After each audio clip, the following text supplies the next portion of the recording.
Hello everyone, welcome to my channel. I am Rakhi Nandal and for today class 12 we are doing our next chapter, that is integral. We have done successfully our chapter derivative, application of derivative. So moving forward, what is integral? Integral क्या होता क्या है आपके पास? आपने differentiation किया किसी भी function का with respect to the variable x. आपने d by dx निकाला था where f(x) was your given function. तो यहाँ पे आप क्या करेंगे? Integral is a reverse process of differentiation. Reverse process of differentiation. आपने डिफरेंशिएशन सीखा था, अब उसका उल्टा करेंगे.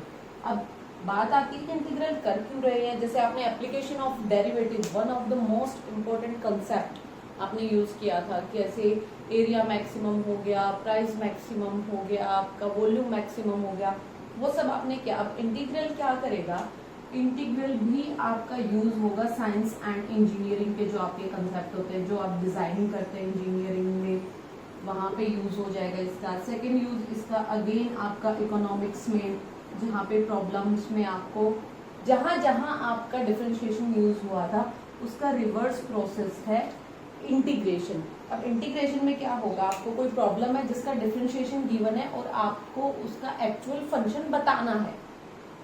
कोई डिफरेंशिएशन आपके पास ऑलरेडी कोई फंक्शन था जिसका डेरिवेटिव करके आपको दे दिया, आपको वो एक्चुअल फंक्शन बताना था, तो उस काम के लिए हम यूज करेंगे इंटीग्रेशन का. तो इंटीग्रल आपका नेक्स्ट चैप्टर है. यहाँ पे हम सीखेंगे ट्रिक्स की कैसे इंटीग्रेशन को फाइंड करना. बट इससे पहले आपको डिफरेंशिएशन सब आना चाहिए. ये उल्टा प्रोसेस चलेगा पूरा. जैसे कि अगर आपको मैं कह दूं फंक्शन है आपके पास sin x, so d by dx of sin x आप लिख देते थे cos x. तो अब क्या होगा?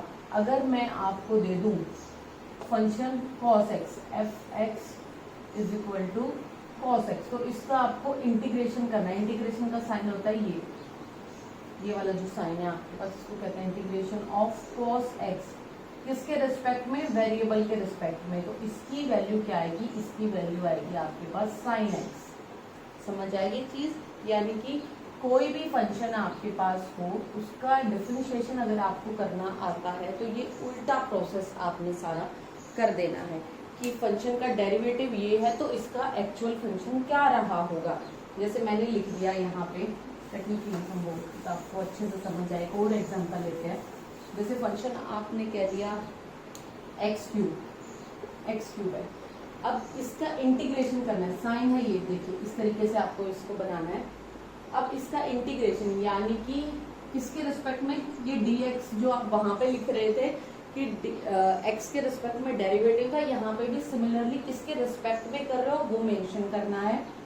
अब यहाँ पे होगा ये कि एक्चुअल में ये किसका डेरिवेटिव आया था. तो अगर आप सोचो थोड़ा सा, तो अगर x की पावर 4 को आप डेरिवेटिव करो, 4x क्यूब निकलता है आपके पास. तो अब यहाँ से यानी कि एक्चुअल फंक्शन आपके पास ऐसे कुछ रहा था. तो अब यहाँ पे आपने क्या करना है? आपको यहाँ पे 4 तो नहीं गिवन है, तो 4 को अगर मैं यहाँ ले आऊँ, देखो आ गया आपका डेरिवेटिव. तो अब इसका आंसर क्या बनेगा? ये वाला एक्चुअल फंक्शन जिसका डेरिवेटिव ये था.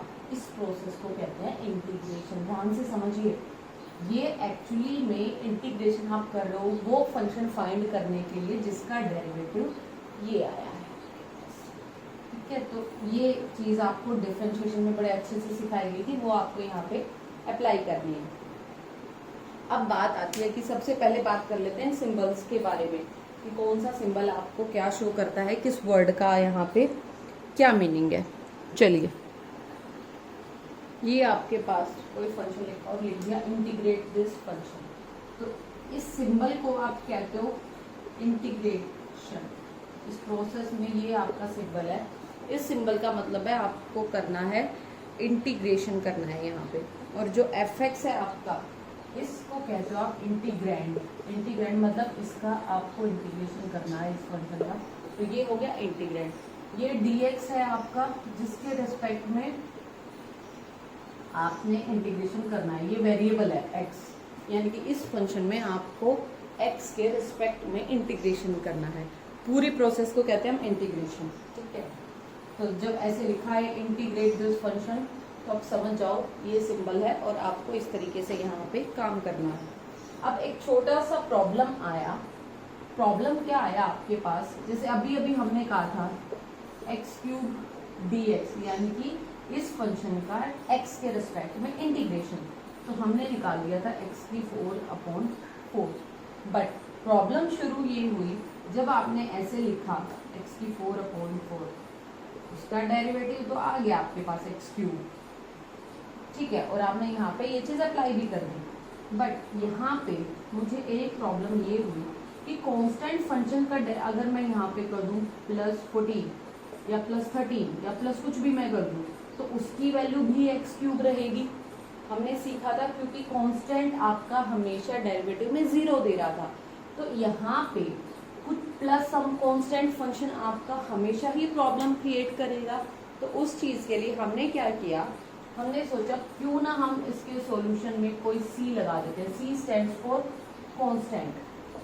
अब उस कांस्टेंट की वैल्यू क्या रही होगी वो सिर्फ आपका पर्टिकुलर फंक्शन बता सकता है कि वहां पे डेफिनेट पॉइंट्स थे या नहीं थे, पर कुछ ना कुछ तो कांस्टेंट रहा। अब c की value can be any constant, 1 2 3 4 5 6, minus में कुछ हो सकती है, क्योंकि जब डेरिवेटिव हो रहा है तो वो चीज तो 0 हो रही थी आपके पास।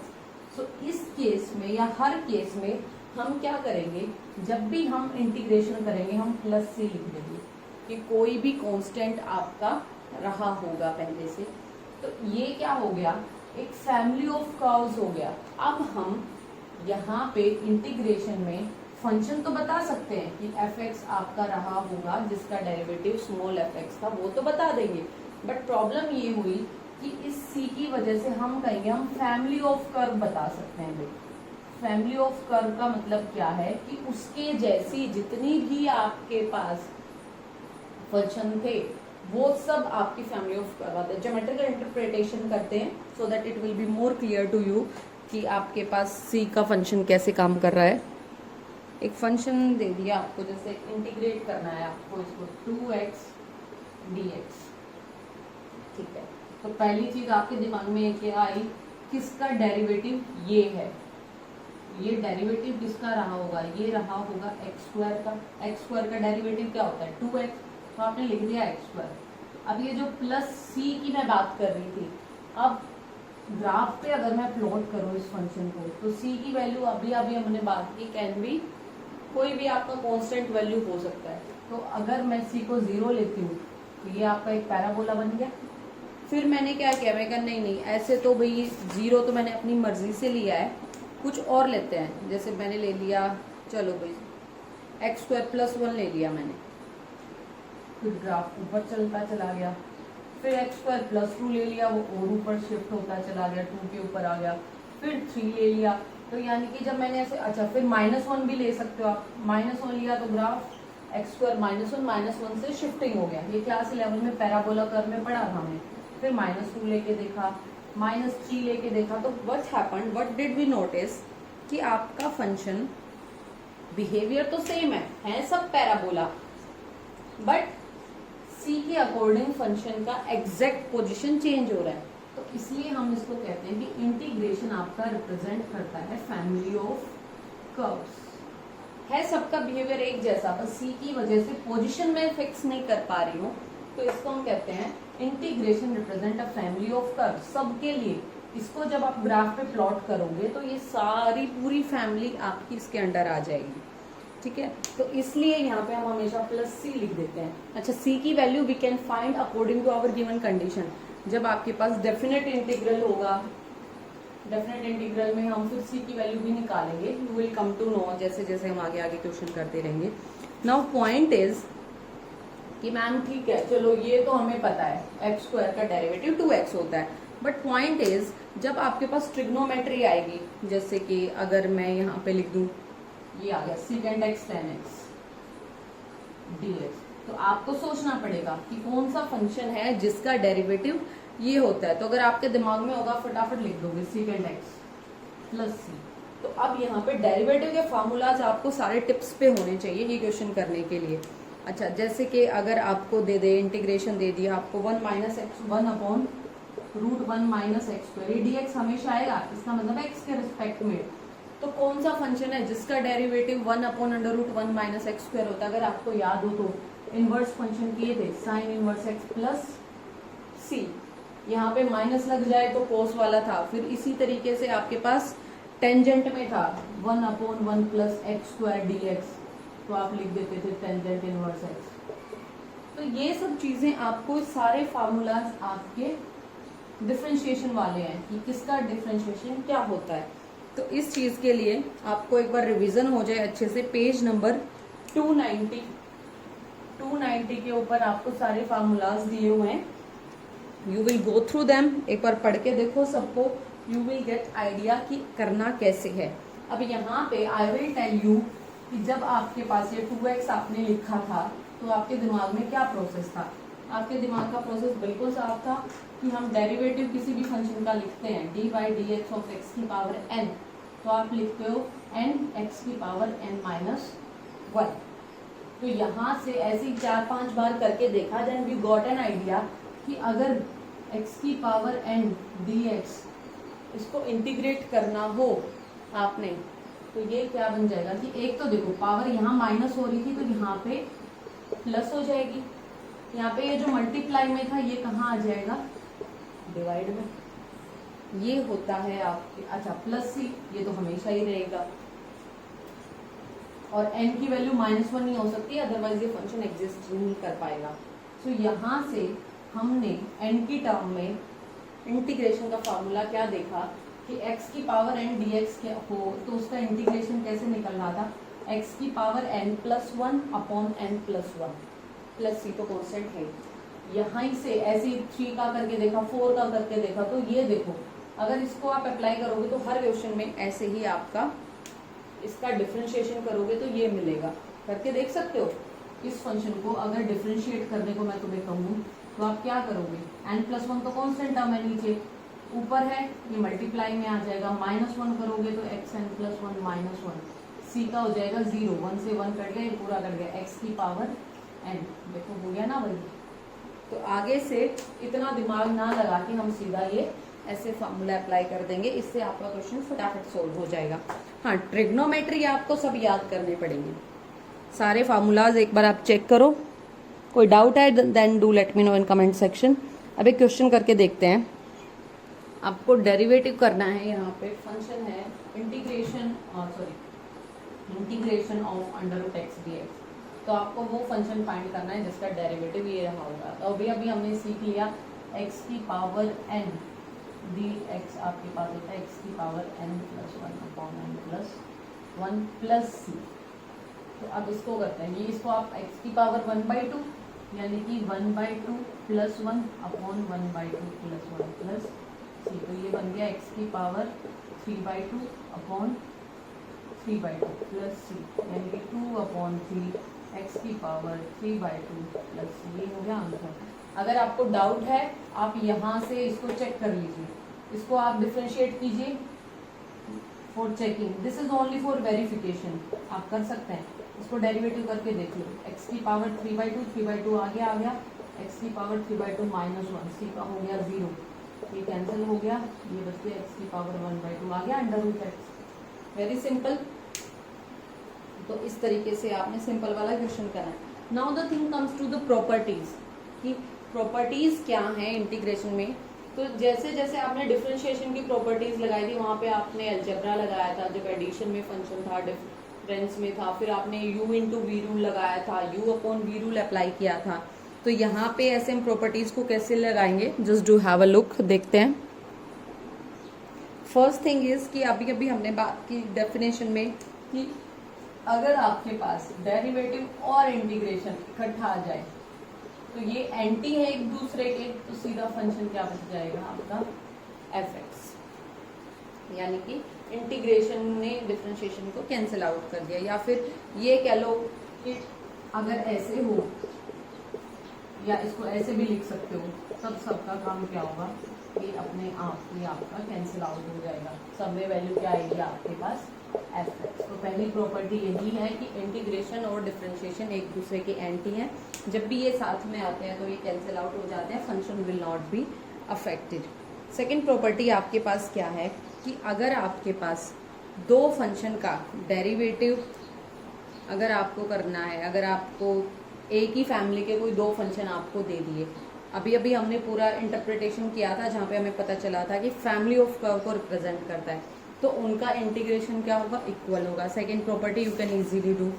Now the third property that is important also, कैसे करेंगे देखिए, इंटीग्रेशन ओवर एडिशन, यानी कि फंक्शन है आपके पास, दो फंक्शन का एडिशन है, दोनों ही सेम वेरिएबल में है dx।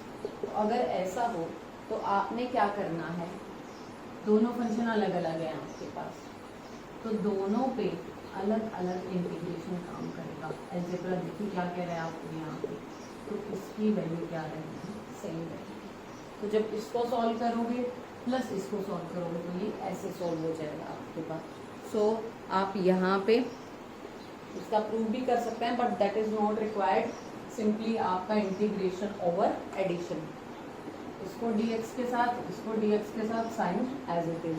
सिमिलरली अगर नेगेटिव हो तब भी आपका चल जाएगा। फिर आता है प्रोडक्ट, जैसे कि अगर कोई कांस्टेंट है उसका इंटीग्रेशन, सॉरी अगर पहले अंदर ले लेते हैं हम कि एफ एक्स है, इसको इंटीग्रेट करना है dx के रिस्पेक्ट में, तो k आपका यहाँ पे अगर कोई भी कांस्टेंट है आपके पास तो constant will not be altered, ये ऐसे का ऐसे रह जाएगा आपके पास, यानी कि कांस्टेंट को आप बाहर लिख सकते हो। इंटीग्रेशन के टाइम पे यहाँ पे कांस्टेंट पे कोई असर नहीं पड़ेगा जब तक ये मल्टीप्लिकेशन में है तब तक। अच्छा, अब यहाँ से एक क्वेश्चन मेरे माइंड में आया है, 1 into D x, constant function का डेरिवेटिव क्या होगा, यानी कि यहाँ पे इसकी पावर, अगर आपने यहाँ पे 1 डी एक्स का सिर्फ आपको इंटीग्रेशन करना है, 1 का इंटीग्रेशन करना है, तो आपको याद होगा ये किसका इंटीग्रेशन है, x का। ऐसे भी आप कर सकते हो, याद हो तो x प्लस सी, या फिर जो फार्मूला किया है यहाँ पे 1 की पावर क्या है 0, सो 1 की पावर 0 प्लस 1 अपॉन 0 प्लस 1 क्या हो जाएगा, 1 की पावर आपके पास यहाँ पे 0 प्लस x की पावर, सॉरी 1 नहीं x था आपके पास, तो x की पावर 1 अपॉन 1 x, सीधा भी कर सकते हो और फार्मूले के अकॉर्डिंग 1 की पावर 0 नहीं, basically I want to write it as x की पावर 0, x की पावर 0 को 1 लिख सकते हो और फिर उसमें आपने अप्लाई किया तो ये आ गया x। तो कोई भी कांस्टेंट है, अगर सिंपली ये है k dx है तो क्या बन जाएगा kx प्लस c, k पे कोई असर नहीं पड़ेगा। अच्छा, अगर ऐसे हो kx स्क्वायर dx, तो ये क्या बन जाएगा k as it is, k को आप बाहर निकालो, आप डेरिवेटिव कर दो x स्क्वायर का, वो बन गया x cube upon c plus c, तो ये k आपका एज इट इज रहेगा, कांस्टेंट टर्म है, तो इस तरीके से आप इसको लिख सकते हो। नेक्स्ट प्रॉपर्टी हम देखते हैं यहाँ पे कि अगर दोनों प्रॉपर्टीज को कंबाइन कर दो, अगर यहाँ पे k मल्टीप्लाई में हो जाए तो ये क्या हो जाएगा, यहाँ k बाहर आ जाएगा, यहाँ k बाहर आ जाएगा। इसी तरह कितने भी एफ एक्स, जी एक्स, एच एक्स, जितने मर्जी आपके पास हो, तो उस तरीके से आप सॉल्व करते चले जाएंगे। एक दो क्वेश्चन करते हैं to be more clear. Find the anti derivative of this. अच्छा, एंटी डेरिवेटिव का हो या इंटीग्रेशन का हो एक ही बात है, यानी कि डेरिवेटिव का उल्टा। तो देखो पहले तो हम करते हैं सिंप्लीफाई, एक्स स्क्वायर को सिंप्लीफाई कैसे करोगे, दोनों के नीचे लिख सकते हो अलग अलग, ब्रैकेट लगा लो, कर सकते हो।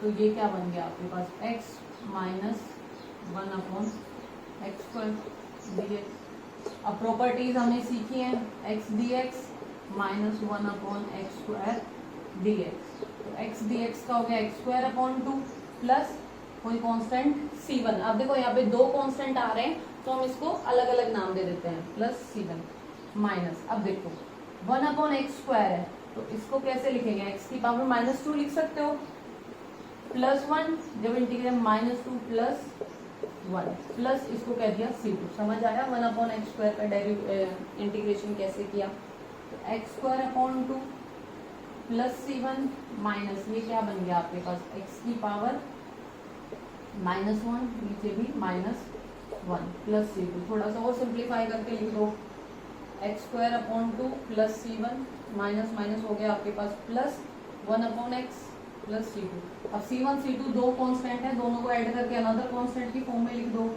X square upon 2 plus 1 upon x plus C, where C1 plus C2 is equal to C, कोई भी कांस्टेंट है आपके पास। तो ये आ गया आपका आंसर। इसके लिए इसका इस तरीके से आपने क्वेश्चंस करने हैं, ये प्रॉपर्टीज लगानी है और क्वेश्चन करने हैं। एंटी डेरिवेटिव पूछ ले, इंटीग्रेशन पूछ ले, सब ऐसे ही करना है। अच्छा, यहाँ से one thing came into my mind is, अगर आपके पास ऐसे दे दे डेरिवेटिव कहीं पे, यहाँ तो चलो 1 अपॉन एक्स स्क्वायर का नेगेटिव पावर अगर है तो आप सिमिलरली चलेंगे, बट अगर if you have got this तो क्या करेंगे आप, 1 upon x D. So if you remember log x का डेरिवेटिव क्या होता है, 1 upon x. Remember this point, जब भी आपने ये किया था D by D x of log x, आप लिख देते थे 1 अपॉन एक्स। तो यहाँ से जब भी 1 अपॉन एक्स हो तो डेरिवेटिव क्या लिखना है आपने, log x। इस तरीके से आपने करना है। अच्छा, फिर आपको याद हो e की पावर में अगर आपने किए थे, जैसे क्वेश्चन आया आपके पास 2e की पावर x, इसका आपको इंटीग्रेशन करना है, तो इसको अब आप कैसे करेंगे। आपको याद होगा e की पावर सॉल्व करते हुए हमने क्या कहा था, हमने कहा था e की पावर x का डेरिवेटिव तो e की पावर x ही रहेगा। 2 कांस्टेंट है, 2 को बाहर लिख लो, प्रॉपर्टी अप्लाई करो। अब e की पावर x यानी कि 2 तो कांस्टेंट है, e की पावर x किसका डेरिवेटिव है, e की पावर x का प्लस c, तो ये सेम रह जाएगा। समझ आया है हम कर क्या रहे हैं, ये किसका डेरिवेटिव है ये हम फाइंड कर रहे हैं। तो e की पावर x डेरिवेटिव e की पावर x का ही है, 2 कांस्टेंट है, प्रॉपर्टी हमने सीखी है, तो 2 एज इट इज मल्टीप्लाई हो जाएगा। तो जब इसका डिफरेंशिएशन करेंगे तो यही आएगा आपके पास। So just be careful while doing this kind of question. तो इसके बेसिस पे, अच्छा वन मोर थिंग, जब ये log x लिखते हैं आपको पता है log x की वैल्यू नेगेटिव नहीं हो सकती, तो यहाँ पे मोड का यूज कर देते हैं हम कि x की वैल्यू नेगेटिव नहीं होगी। अगर यहाँ पे नेगेटिव हो भी तो हम क्या करेंगे, -1 इंटू कर लेंगे और उस माइनस को यहाँ पे बाहर रख लेंगे। k कांस्टेंट है, हमने ये कहा है, ये नहीं कहा है k शुड बी पॉजिटिव और नेगेटिव। k कांस्टेंट है तो -k भी हो सकता है, let it be as it is. तो इसके बेसिस पे आप क्वेश्चन करेंगे एक्सरसाइज 7.1। बिफोर दैट आप पेज नंबर 290 इस पेज पे जाके एक बार सारे फार्मूलाज रिवाइज कर लीजिए। उसके बाद आप 7.1 के क्वेश्चंस कीजिए। You might face a bit problem only in trigonometry, बाकी तो सब बड़े आसानी से आप कर लोगे। सो अगर आपको इसमें कोई भी डाउट आता है, do let me know in comment section. That's all for today from my students, from my side students. Have a good day all, stay safe and keep practicing. Do let me know in comment section. Thank you all.